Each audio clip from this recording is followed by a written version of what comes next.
Hello there again. Let's get it finished then, hopefully. Uh, Once again, no plan for this one, just see what happens. What we were looking at last time then was we were looking at this great pattern going on. We saw that everything that was happening, the body, history and everything, and we looked at a portion of the life of Jesus, and we saw that all these things kept happening in different ways, and that's what we're going to be looking at now. We're going to be looking at like films and TV episodes and songs, and I had a whole.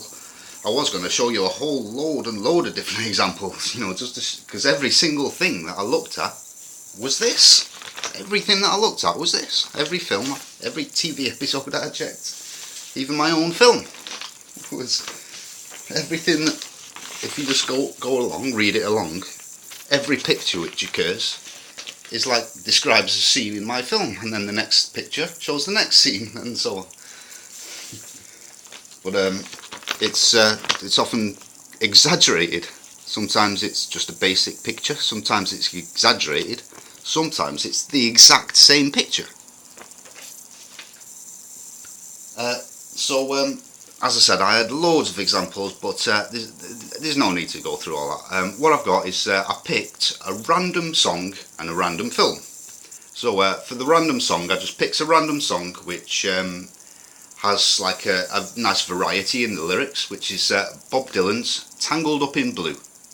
Now, if you've never heard this song, it doesn't matter, because we're only concerned with the lyrics, and I'm just going to be quoting all the lyrics to the song as we go, as I show you how they're pictured. And then second, for the film, I just picked a random film, which I imagined would be extremely well known. Like it's a bit of an older film from 1977, I believe it's Star Wars. It's a commonly known film. Well, even if people haven't seen that film, they probably know a lot about it. I've seen the images from it, because that's what we're concerned with, the images from the film. So we'll go through both of those, and again, I know I missed out a lot of stuff from the last part, but you don't need me to do your thinking for you, do you? You can see the things which I missed out, and figure all that out for yourself. Well, you don't have to figure it out, you just look and you see. We'll just look at a couple of things. First, this here, the light, is also the hair, which goes on the top of the head, of course. That goes on top. So that's hair, as well as light, which goes on top. And this, of course, which marks the beginning of history there, is the tree, of course. The head of the serpent is also the tree.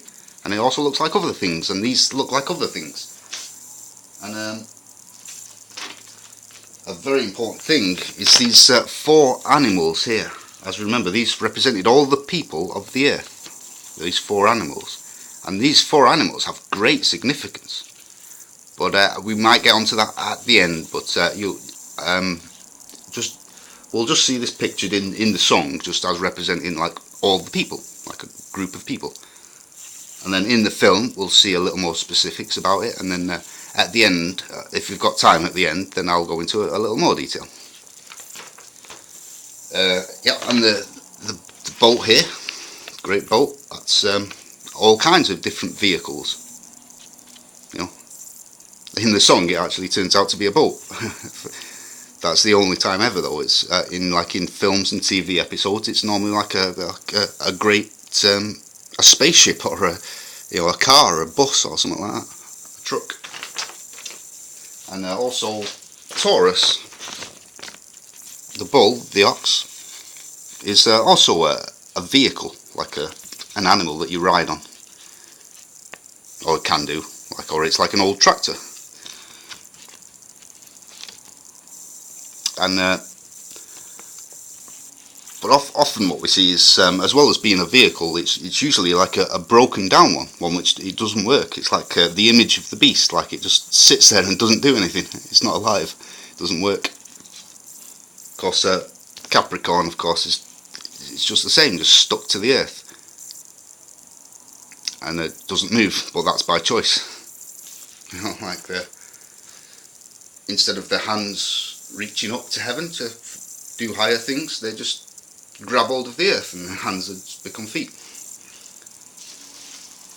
So we'll begin then with Bob Dylan's Tangled Up in Blue, and we'll just get into it. So we begin here oh, now you'll notice with this song that everything that we've been through, everything that we've talked about, is referenced in the song. It's like the song's about everything that we've been talking about. So we begin with Leo and Virgo here, together in happiness. And then the troublesome one comes along. The serpent comes along to spoil everything. And in the beginning, the song's about him, from his point of view. And then we move on to Virgo and her experience. So we begin here then. Leo. Early one morning, the sun was shining. I was laying in bed, wondering if she'd changed at all, if her hair was still red. Her folks, they said our lives together sure was gonna be rough. They never did like Mama's homemade dress. Papa's bank book wasn't big enough, and I was standing on the side of the road, rain falling on my shoes. Heading out for the East Coast. Lord knows I've paid some dues getting through. Tangled Up in Blue.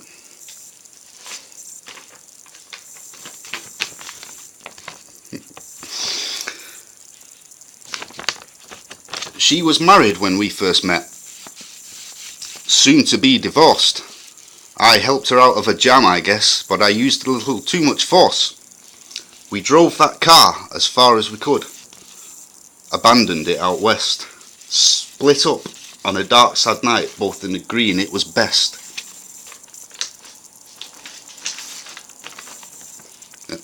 She turned around to look at me as I was walking away.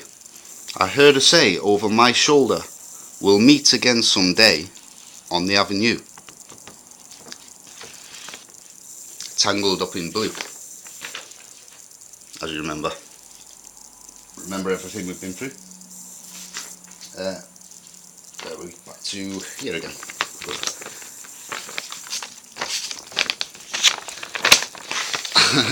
I'm not even sure I'm getting the lyrics right now. We'll just go through, hopefully we'll get it all right. I had a job in the Great North Woods, working as a cook for a spell. But I never did like it all that much, and one day, the axe just fell.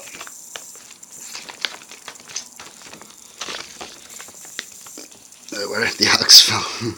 So I drifted down to New Orleans, where I was looking for to be employed, working for a while on a fishing boat right outside of Delacroix. But all the while I was alone. The past was close behind. I seen a lot of women, but she never escaped my mind, and I just grew, tangled up in blue. She was working in a topless place, and I stopped in for a beer. I just kept looking at the side of her face, in the spotlight so clear. Later on, when the crowd thinned out, I was just about to do the same. She was standing there in back of my chair, said to me, "Don't I know your name?" I muttered something underneath my breath. She studied the lines on my face. I must admit, I felt a little uneasy when she bent down to tie the laces of my shoe.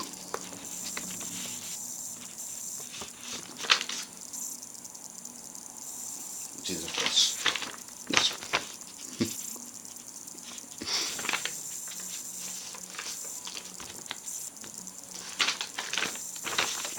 She lit a burner on the stove and offered me a pipe. I thought she'd never say hello, she said. "You look like the silent type. Then she opened up a book of poems and handed it to me, written by an Italian poet from the 13th century, and every one of them words rang true and glowed like burning coals, pouring off of every page like it was written in my soul, from me to you, tangled up in blue. I lived with them on Montague Street in a basement down the stairs. There was music in the cafes at night and revolution in the air. Then he started into dealing with slaves, and something inside of him died.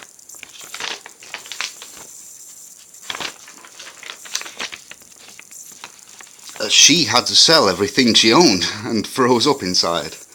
Then when finally the bottom fell out, I became withdrawn.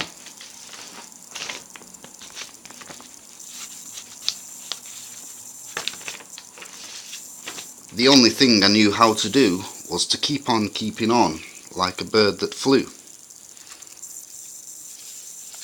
tangled up in blue.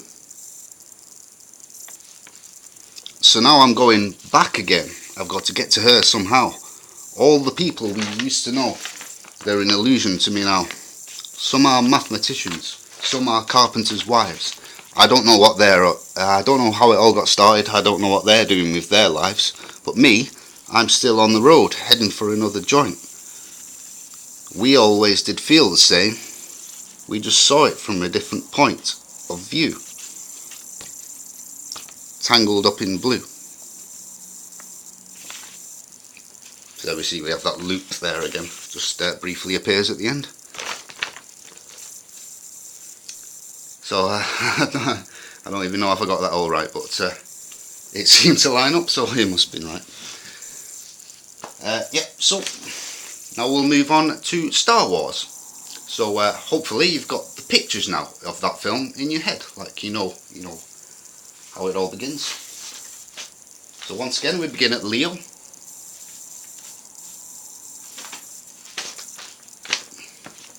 the beginning. Although technically we begin at Gemini, we have this little introduction first. So begin at Leo because that's the, it's not a lion here, it's a fox. 20th century fox to be precise. That's the beginner, the owner who starts it all. Then we have this like kind of block of text which like diminishes as it goes off into the distance. Like we just have like this, like I think it comes at the viewer like small and then it goes bigger and it's like a block of text. So then the story begins with Gemini. As we see, we've got these two groups, the rebels and the Empire, and the one is chasing the other one, and they're going to the left, flying to the left through space. One is chasing the other one. Then we see on board, we see all the different people. We're introduced to all these different people on board the rebel ship. So you've got the great beast, which is the diplomats, the people in charge of everything. The dogs, which are the soldiers who fight for them. The rabbits, who are the peaceful protocol droids, who just interpret and serve drinks and things. They're happy being slaves, they don't care. Then you've got the birds, who are these multi-purpose, like penknife, like iPhone type multi-purpose droids, who can like go and fly off in ships and stuff. They can be a bit more rebellious. Like, so you've got like C-3PO, he's happy in slavery, but R2-D2, like he tries to escape all the time. Well, he wants. When he's not happy, he'll serve. If it's, you can serve people if it's good, but if it's not good, then you don't serve them. So yeah. So we were introduced to them, and then the big ship which is chasing them, then like sucks them up inside it, like catches up to them. The little ship goes like inside the big ship through the bottom, like clamps onto it, grabs hold of it. So this one now becomes immobile. Now this is the immobile ship then, Taurus. The bull, or the image of the bull, just sits there, doesn't do anything. So then stormtroopers come and shoot at them and board the ship. Then the next thing that happens is Darth Vader with his triangular head and his cape enters on one side of the ship, and he's looking for the Death Star plans, which are somewhere else on board. And he searches the ship looking for these plans, which of course when you finally see them, they actually do look like that. Yep, so he's looking for the plans, but the plans are on board this escape pod, which leaps away from the ship. This Ares, the lamb, leaps off the back of the bull, like, to safety, with C-3PO and R2-D2 on board, carrying the plans. And while that's happening, a stormtrooper points a gun at Princess Leia, shoots her, so she falls down, and then she gets handcuffs put on her wrists, like she gets captured. That happens. And then this escape pod flies off in safety, and there's no life in it, of course, it's dead, and so it gets left alone and retrieved later. And as the C-3PO and R2-D2 on board look upwards, like at the ship in the distance, like this triangular ship, and say, the damage doesn't look too bad from out here. So then they go down, land on the planet, and then they have a disagreement then, and they split up. They go two different ways. And C-3PO kicks R2-D2 and this little piece comes flying off him, and a stormtrooper picks it up and says, "Droids, sir." But they go their separate ways, leaving their tracks in the sand behind them. But then it just reverses, and they just go back, unite back together inside. They get swallowed by this great whale, which is travelling across the land. Like, they literally get sucked up inside it. Like R2-D2 gets like sucked up through a tube into it. So then they're then sold to the moisture farmers here, with they're watering their plants, and they've got their droid goats, livestock with them. They're the moisture farmers there. Get sold to them, and they give them a clean up, like, and briefly R2-D2 starts projecting this image of something, but that stops. And then let's remember he was the bird, the free bird. He then escapes, flies away. So then they get on another flying vehicle, the horse, Pegasus, the flying horse. And they go after him and catch up to him. And then, suddenly, the serpents attack the Sand People. Attack them. And Luke drops his binoculars as he's looking through, his space binoculars. And one of them, like, knocks his block off, like, knocks him out. You're lucky to still be in one piece. And C-3PO, they get C-3PO in the arm, and his arm comes off and drops onto the floor. But then Luke fixes it back on later, because then the hero turns up. Obi-Wan comes and saves them with noise, with his word. He saves them. They were dead, they were finished, but then he comes and saves them. So then here, Libra now is a basic picture of R2-D2. Now, and he starts projecting now this image. He projects the image of this the woman who's reaching out, saying, "Help me, Obi-Wan Kenobi. You're my only hope." He projects that image.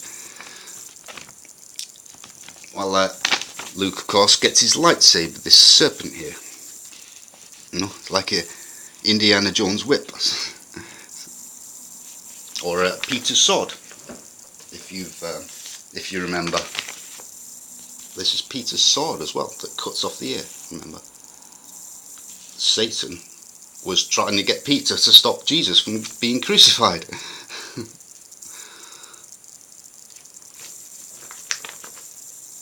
Yep. So Luke gets his lightsaber, but then he runs off and he finds that his his family's all been murdered and they're all lying down dead, and like this fire like just throws them on the fire. Meanwhile, the princess, seems this is usually the princess. The princess has is attacked then by this ball with spikes sticking out of it, needles sticking out briefly. Then Luke and Obi-Wan with the two droids then go off to this space bar where Obi-Wan suddenly, normally he's peaceful, but suddenly he turns into this this powerful beast and cuts off someone's arm, like bites off his arm. And you'll notice, of course, that then we've now had two arms severed, and one of them has been restored. You notice in the whole trilogy of films, in each film, someone gets the hand cut off, and they also be restored, which is interesting. So we move on then. We see there's they have their drinks in the bar, and there's this division as the droids are not allowed in, as we've got all these different people there. The droids have to wait outside while all the people in the bar have their drinks.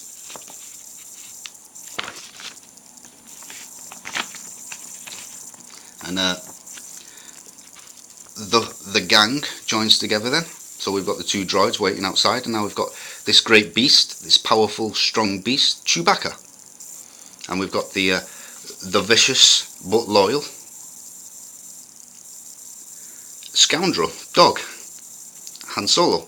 And then we've got the peaceful, you know, he briefly turned into a lion, but usually he finds the peaceful solution. There are alternatives to fighting, and he finds Obi-Wan Kenobi, he finds the peaceful solution to the problem. And then we have Luke, who's learning his new ability, like to fly, to learn the ways of the Force, and do things others can't do. So then they all go on board the ship, the Millennium Falcon, and Han Solo stands proudly, and while Luke calls it a piece of junk, but Han's proud. So then they go flying off on the ship, but it usually breaks down. As we see, it's Taurus again, the bull. It usually breaks down, but it flies here, so it flies off while stormtroopers shoot at him again. Then flies off into space, while on board Luke puts on this big helmet like Vader and fights with this little ball with holes on it, like has a little fight with this little ball, like for entertainment and training and that. And of course they come under attack again, of course, and the two archers then shoot from opposite sides, like Sagittarius and Orion is at Gemini. Like the two archers shoot from opposite sides of the wheel, like.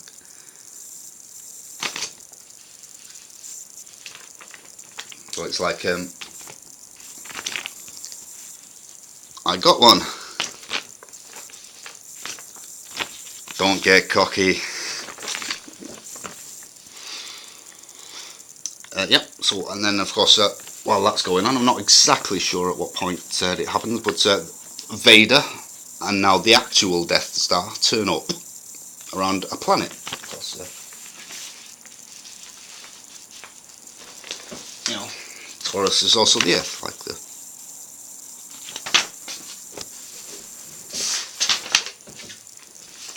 Oh, we're running out of time. I think we're going to have to make this in 2 videos. We're not going to get to the end of this film, I don't think. So, yep. The Death Star then turns up. Vader and the Death Star turns up again and then shoots at the planet, like, destroys the whole planet. And then of course once again we have this the Millennium Falcon now. This becomes the Millennium Falcon again, and this becomes the Death Star again, which captures it, like shoots a tractor beam at it and captures the Millennium Falcon. So it's this immobile animal again. And then we go on board the Death Star, where we get to this loop now, and this part then goes, we go through all this several times, but I think I'll leave that for the next part. So we'll finish very soon, hopefully. I'm not even sure I've got enough room to store all these videos, but I'm going to have to start deleting them. We'll be finished soon then. We can relax.